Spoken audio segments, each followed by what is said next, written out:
Coming up on this episode, plenty of Warriors news to get through. Franchise legend Klay Thompson has officially departed, joining Luka Doncic and Kyrie Irving in Dallas. But Golden State have moved quickly to add a shooting guard replacement. And could the franchise change their off-season fortunes around by adding 2023 All-Star Lauri Markkanen? Yes, welcome back to the Golden State with Mates podcast. Plenty of stuff, as I said, to get through, starting with the heart-wrenching departure of franchise legend Klay Thompson. I am recording this about 25 minutes after it was officially confirmed the sign and trade was finalized between the Warriors, the Dallas Mavericks, and the Charlotte Hornets, that sees Klay go to the Mavericks, Dallas forward Josh Green head to the Charlotte Hornets, and the Warriors get 2 second-round picks, a 2031 second-round pick from the Mavericks, and a 2025 second-round pick that will be the least favorable between the 76ers and the Nuggets, I believe. So Klay signs a 3-year, $50 million deal here, which is disappointing. It's very disappointing, the fact that he's taken a deal at just over $16 million a season when he could have got more than that from the Warriors. You know, that reportedly Golden State had offered well more than that before the season. And the Warriors could have, certainly matched this offer or, beaten this offer in the end. But it just goes to show you how far south the relationship, got here in recent weeks between Klay and the franchise, which I think is the most disappointing element to all of this. I spoke last week on an episode about the idea of just preserving Klay's legacy throughout all of this and not trying to, get into a situation like we have where things don't overly seem amicable at this point, which is really unfortunate. I don't want to get into the relationship side of it too much. There's already been a couple of pieces coming out, which I just don't think does anyone any good. Like, there's already been, Jason Dumas, I think, has already reported that, the Warriors we're kind of getting fed up with some of Klay's behavior in a similar way to Draymond kind of thing, without all the kind of public, flagrant 2 fouls and everything on court that Draymond did. But behind the scenes in the locker room, Klay acting in a way that the Warriors weren't overly happy or comfortable with. I just don't think I don't think we need that. I don't think that it does any good to either party to go out and release stuff or something to the media where you're basically shaming the other side. It doesn't do any good, and I don't really want to talk about it. The only thing I do want to say is that I do hope that in the future the Warriors and Klay Thompson can reunite together. I'm not saying he has to end his career at the Warriors as much as I'd like for that to happen, but post-retirement, there needs to be a situation where he can get back together with the franchise, where they together can enjoy the big milestones that are going to be ahead after Klay Thompson retires. Like, there is going to be a jersey retirement. There will be no other player in Warrior history that will wear number 11. I'm sure of that. There could be a statue outside Chase Center commemorating Klay, or maybe Klay together with Steph and Draymond, whatever it may be. Those events need to be celebrated appropriately. And that is where Klay and the franchise are going to have to come back together. And hopefully whatever happens, or whatever has happened right now, and whatever may still be to come in the coming weeks, hopefully it can eventually in time be all moved past, so we can celebrate Klay appropriately and have his time at the franchise remembered for the 4 championships and all the great times, rather than this unceremonious departure, which is really disappointing. So that's all I kind of want to say on the relationship side of things. Now, there'll also be plenty of times where, once the kind of off-season dies down a little bit, where I can reflect more on Klay's career with the Warriors, the great moments. There's so many of them. I've got a piece in the work tomorrow for BlueManHoop.com, which kind of goes through 11 of Klay's greatest moments with the franchise. So you can check that out. I won't reflect on it too much here because, there's plenty of other stuff to get into. And I think there's, other times later in the off-season where that will be more appropriate, where not so many things are happening. But what I will say personally, I sit here today and speak about the departure of Klay Thompson. And the main thing that I want to put out there is that we often see sport as just a game, right? Like it's just a game. It's something we do and we watch for entertainment, right? But I think this is an important moment to reflect on the fact that it's so much more than that. And for me, I sit here today and say that Klay Thompson truly changed my life. Like him at the Golden State Warriors changed my life. And this is why I get a little bit emotional about it, because I sit here today and I have the ability to be able to cover the Warriors, write on the Warriors on a daily basis for a living, and obviously do this podcast. I do it partly because of Klay Thompson and the fact that he got me involved in the game of basketball, essentially, and just brought my enjoyment for the game to a whole new level, which brought about being able to do things in my life that I never thought possible, like being able to do this and being able to write on a daily basis on the Golden State Warriors. And so I am forever indebted to Klay Thompson, not just for the ability to be able to watch him play over the past decade plus and enjoy all the great things he's done, the 4 championships, he's a 5-time All-Star, all of it. Not just that, but the fact that he has played a role in literally changing my life. And I'm sure there's plenty of you out there that are in a similar situation where it's, Klay's done something that's altered part of your life or whatever else. Like, there'll be plenty of stories out there that suggest and show that, sport, whether it be basketball, football, whatever it may be, it can literally change lives of fans. It can. And I think that's perhaps the most important part that I want to get out of this as Klay departs the Warriors. But moving on again to the kind of transactional side of things, obviously the Warriors getting 2 second-round picks is not much in terms of value, but the real value here comes in the fact they get a trade exception just shy of $16 million.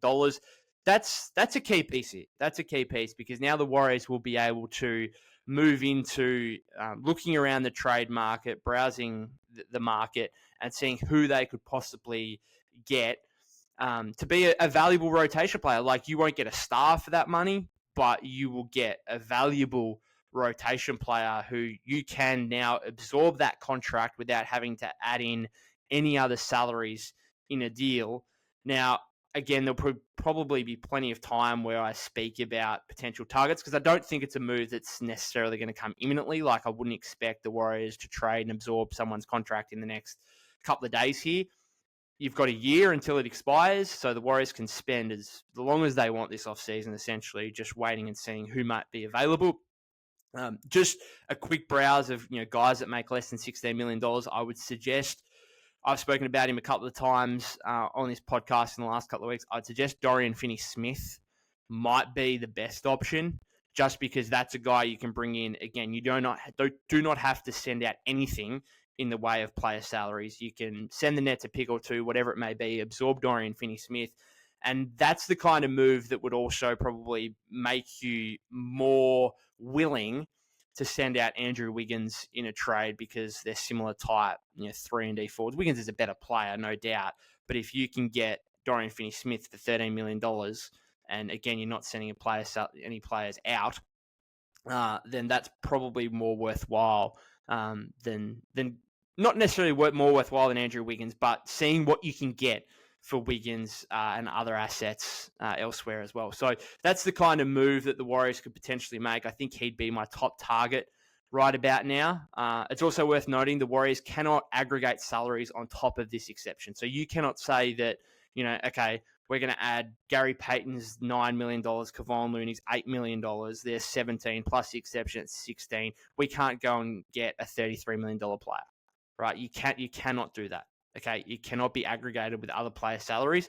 It's got to be a player that's making under $16 million next season, which, again, you can get a very, very good rotation player with that. Not necessarily a star, but a high-level 20, 25-minute rotation player.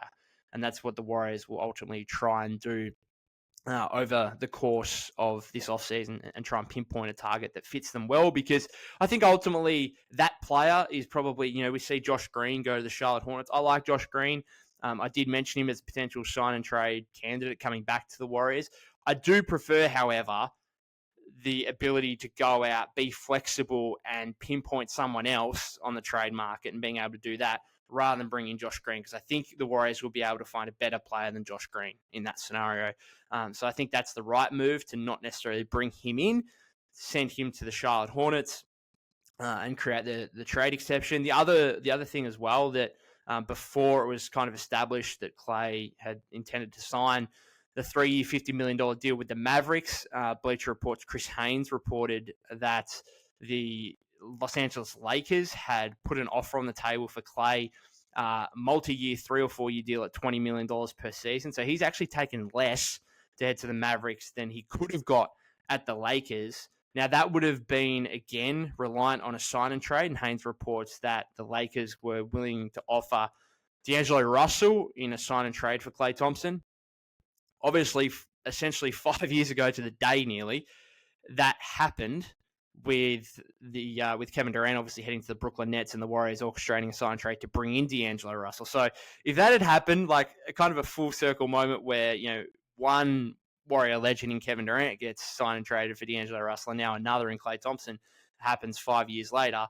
So that would have been an option. Obviously, you would have needed Klay to actually want to go to the Lakers, and it's actually slightly surprising that he's willing to take less to go to the Mavericks, play alongside Luka and Kyrie. But I think the Warriors certainly correct again in rejecting D'Angelo Russell, because again, I think with this trade exception, you can go out and get a player not necessarily better than D'Angelo Russell, but a more impactful player for what this roster needs and a better fit on the roster, because we saw in D'Angelo Russell's short time with the franchise first time around in 2019-20, it didn't go overly well. And so I don't think getting back in the D'Angelo Russell business would have been good business for the Warriors. And again, as I said with Josh Green, I think they're going to be able to find a better player with this trade exception over the remainder of the offseason. The other big move that came really shortly after the confirmation of Klay's departure to the Mavericks earlier today, the Warriors using their non-taxpayer mid-level exception, which is essentially what they got from waiving Chris Paul and not trading his contract and getting something else. So you can kind of, in a way, view this as what they got in return for waiving Chris Paul. And that's De'Anthony Melton, former Philadelphia 76ers guard, who signed a 1 year, $12.8 million deal with the franchise. So the full non-taxpayer mid-level exception.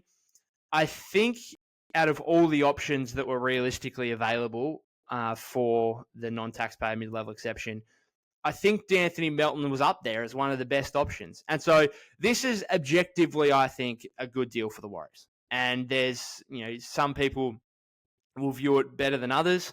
But I just think, I don't think you can see this as, being a minor step to a big hill that the Warriors have got to climb here to get back into some kind of relevance. Like, De'Anthony Melton isn't going to change the fortunes of the franchise next season, but he's objectively a good pickup. And it's in a position, obviously, at shooting guard where, Klay is left. You don't want to necessarily be wholly reliant on Brandon Bajemski or Moses Moody. You want to try and create a battle for the starting shooting guard spot next season. And De'Anthony Melton will certainly be a part of that. This is a guy I've mentioned in a couple of my writing pieces over the offseason as, a realistic target for the Warriors. And that's obviously come to fruition. But in those kind of pieces I've wrote about him, I kind of compare him to basically having another Pods. And I was kind of worried about the overlap between those two if they were both coming off the bench. However, one of them's probably got to start now, you'd imagine, unless the Warriors make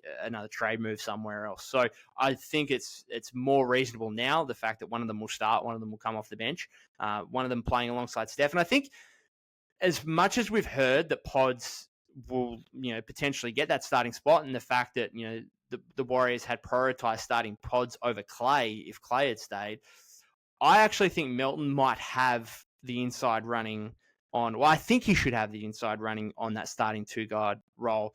I think Obviously, in the starting lineup, you're going to need a bit more shooting. I think he's a more willing three-point shooter at this stage. You're talking about someone who battled with a back injury last season, only played 38 games, but he averaged 11.1 points, 3.7 rebounds, 3 assists, 1.6 steals, shot 36% from three on 5.6 attempts per game. He's 39% from three the year before in 2022-23. So probably a more willing shooter than Pods at this point. Probably also a slightly better defender than Pods at this point. And I just think, again, for what the Warriors need in the starting lineup, he's probably a better fit right now than Pods necessarily would be. But there's going to be a battle for that spot. And I think both of them, they are similar-ish players. I think Melton, again, is a better shooter, maybe a slightly better defender, but Pods does a lot of the intangible stuff, maybe a little bit better, drawing charges, rebounding, that kind of thing. Pods is also, and this is where another element that comes into it, I think Pods has got far more upside. Like De'Anthony Melton can handle the ball a little bit, he can pass a little bit, which again is why I kind of compare him to Pods as like a kind of a do-it-all guard, kind of like he can do a lot of, doesn't necessarily have one absolutely elite skill set, but does, is able to impact a game in a multitude of ways on both ends of the floor. But I do think Pods has greater upside as a ball handler and playmaker. And I'm just wondering now if we kind of pigeonhole Melton as the Thompson replacement a little bit, whether or not we now put Pods into, and this is where I didn't necessarily want to get to this point, but maybe they're going to go into next season where Pods is just, pigeonholed as the backup point guard to Steph. And he is literally running the second unit. Now, I've said all along that I don't necessarily want that to be the case, for a team that should be in playoff contention with, a 36-year-old Steph Curry still being one of the top 10 players in the league.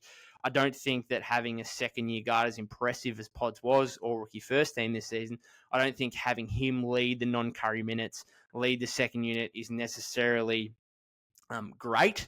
I think it could work. It's just a big risk, and I don't think it's a risk the Warriors should necessarily take, but maybe they're in a position now where we're looking at this team as, okay, they're not really going to be in championship contention unless another big move comes here. So, why not? Why not just hand Pods the opportunity? And we're talking about like he's on the Summer League roster. Summer League starts later this week.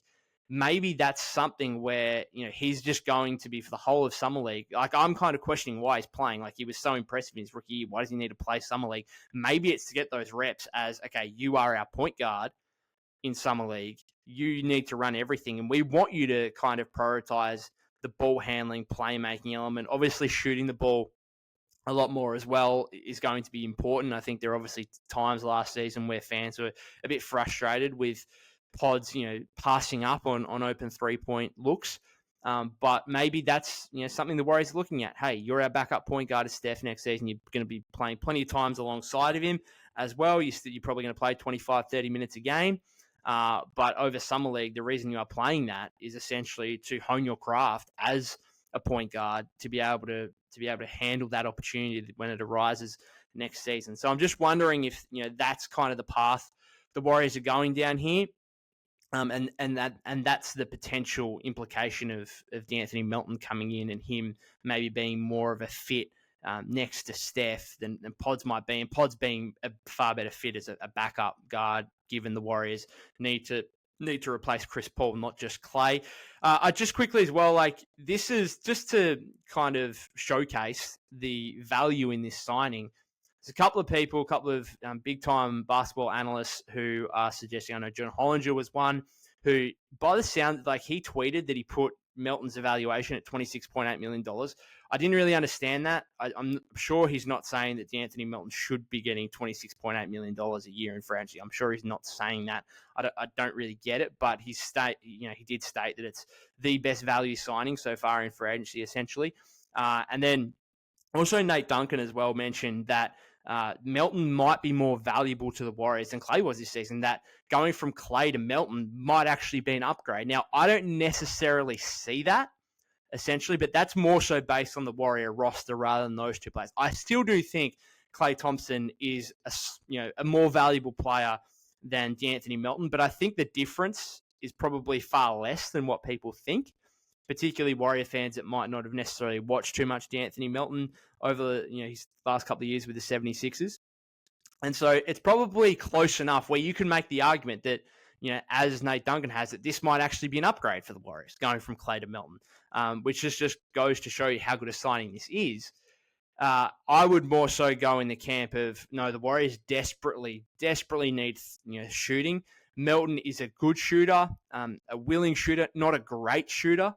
And so based on the Warrior roster, I just would have preferred to probably keep Klay and not have Melton.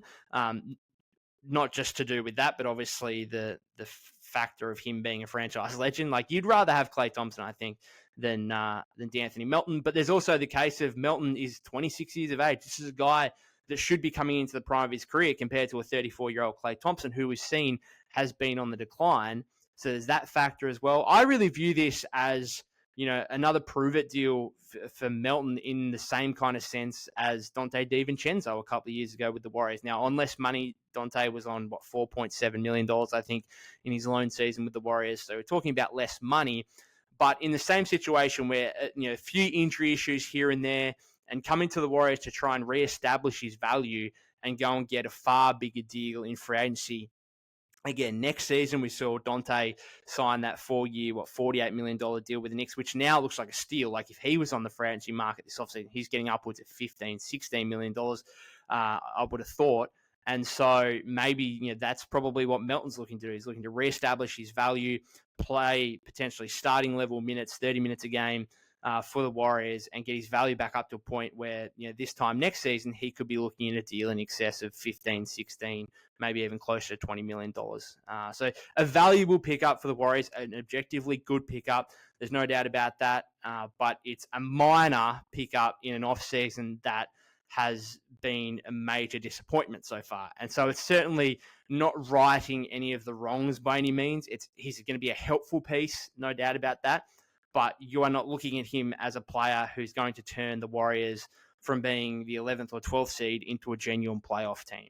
Now, one player who might do that is Lauri Markkanen, and we have had a number of reports today that the Warriors, who missed out after their aggressive trade pursuit of Paul George, failed.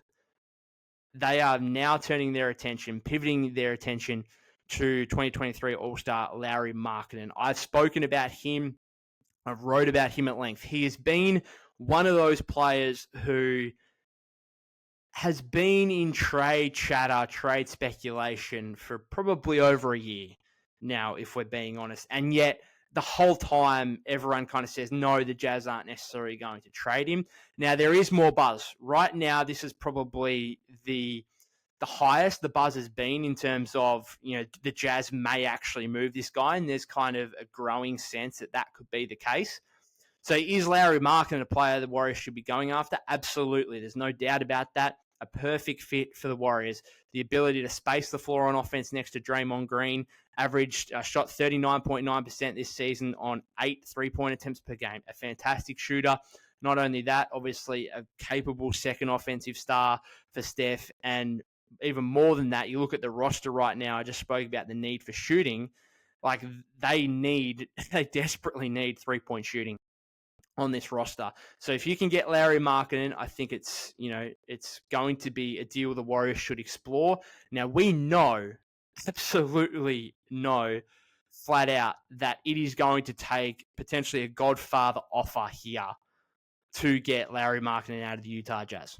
It is going to take something big. Not just because Utah are going to be asking for the world, and Danny Ainge is going to be asking for plenty, but because there are going to be other strong offers from rival teams. Lauri Markkanen is going to be perhaps the most in-demand player on the trade market in the coming weeks, coming months, however long it is until he ultimately gets moved or signs an extension in Utah, whatever it may be. Part of that is obviously because how good of a player he actually is, but part of that is also because he makes $18 million next season. The ability to get to that contract value is so much easier for teams than going out and, we saw the Warriors trying to put a package together for Paul George making $48.8 million. Very, very difficult to be able to orchestrate a deal in that scenario. Financially, obviously much more viable to trade for Lauri Markkanen on $18 million. So there's that part of it. But the Warriors, this is going to be their all-in move. We just saw what the New York Knicks did with getting Mikal Bridges. The Warriors are going to have to stump up similar value to go and get Lauri Markkanen. And again, I think I said it a couple of episodes ago, my colleague at Fansider, Josh Cornelison, proposed a trade or graded a trade, which was essentially Brandon Pajemski, Jonathan Kuminga, Moses Moody, and 2 or 3 future, I think it might have been 2 future first-round picks for Lauri Markkanen. It is all your young talent and future picks going out the door to get Markkanen in return. Now, Cornelison said that would be a bad trade for the Warriors, sacrificing all their stuff for a guy that's never been in the playoffs, got no playoff experience whatsoever, to which I tended to agree with that. However, I continue to sway back and forth on the whole Markkanen situation. And essentially, it really comes down to, are you willing to give up Jonathan Kuminga for Lauri Markkanen? Now, there has been conflicting reports. Tim Kawakami of The Athletic came out and said Kuminga was part of the conversations had between the Warriors and Clippers for Paul George. Others since have come out and said, no, that's not the case. The Clippers kind of wanted to enter Kuminga into the conversations, and the Warriors essentially immediately said no, which kind of probably put the trade beyond doubt, and obviously saw PG opt out and join the Philadelphia 76ers as he did yesterday. So it really comes down to, are the Warriors going to be willing to give up Kuminga for Markkanen? And not just that, like I think straight up you might do it, but obviously you're going to have to get more salary in there to get to the 18 mil, and you're probably going to have to give up picks as well. Like it's going to be Kuminga and stuff for Lauri Markkanen, and that's going to be the big question here.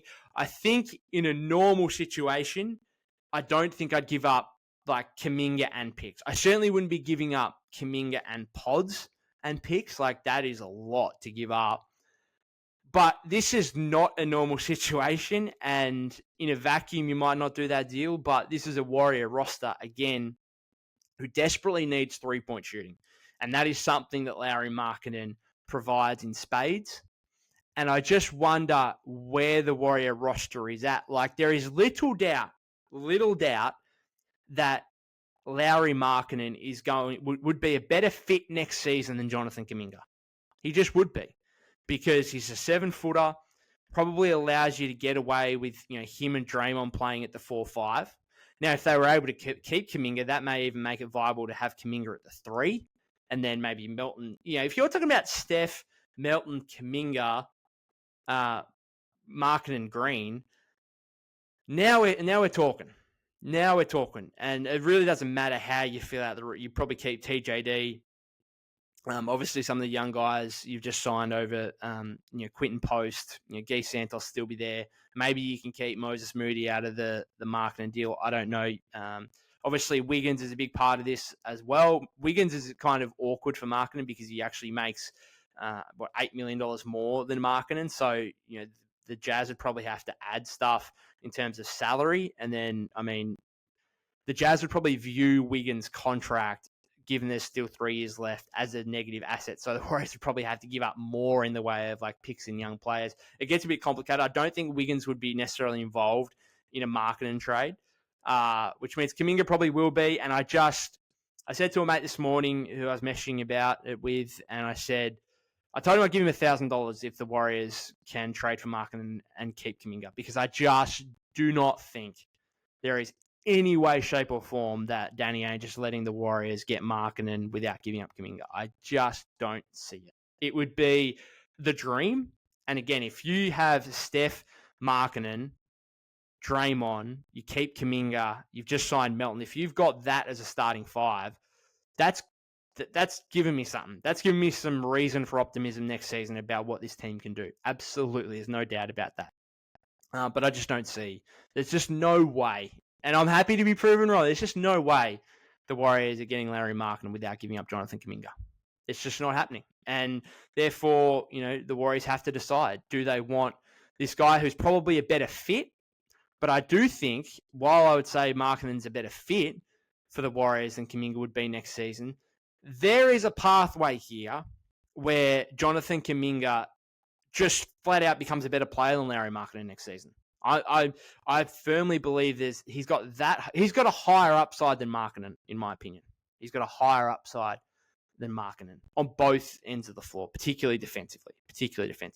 But you're looking at Markkanen being a 25-point per game scorer in his All-Star year, 2022, 23 points per game last season. Jonathan Kuminga can be at least 20, if not 25-point per game scorer next season. Absolutely, he can. And so this is why it's going to be so hard for the Warriors to try and work out whether or not to add Kuminga in a deal for Lauri Markkanen, because that is going to be the tipping point. Danny Ainge might be swayed into it if it's Kuminga and it's Moody and it's pods and it's picks. Like, sure, I can see it. Absolutely. But I don't think the Warriors would give up Kuminga and Podziemski. I'm just putting that out there. I don't think they'd do both of those guys. It'd be Kuminga trying to keep pods, I think, and then Kuminga, Moody, and let's say Loon's expiring and picks.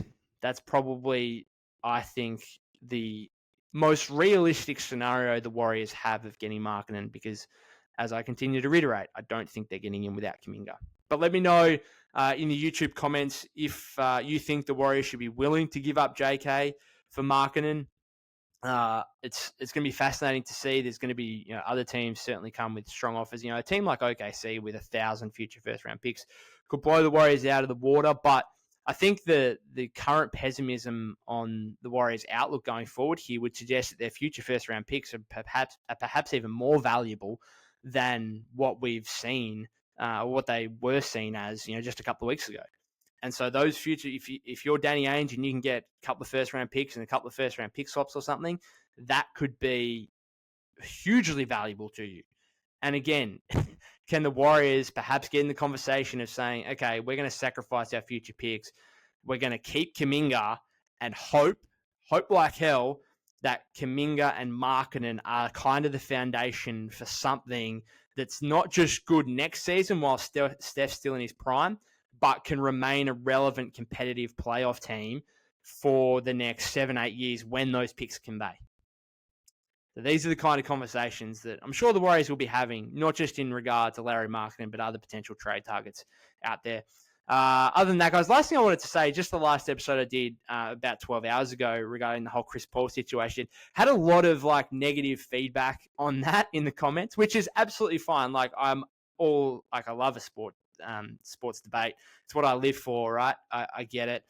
Everyone's going to have a different opinion. It's what makes this, fantastic. I love these kind of, conversations and whatever else. I just want to kind of reiterate that two things can be true here. You can be very happy and you can believe that the Warriors are in a far better position right now in the fact that they've got off the Jordan Poole contract. I'm not arguing against that. The Warriors are flat out in a far better position without Jordan Poole's contract on their roster right now. There's no doubt about that. But just because you believe that doesn't mean that you can also believe that the Warriors should have got something more for Poole than Chris Paul.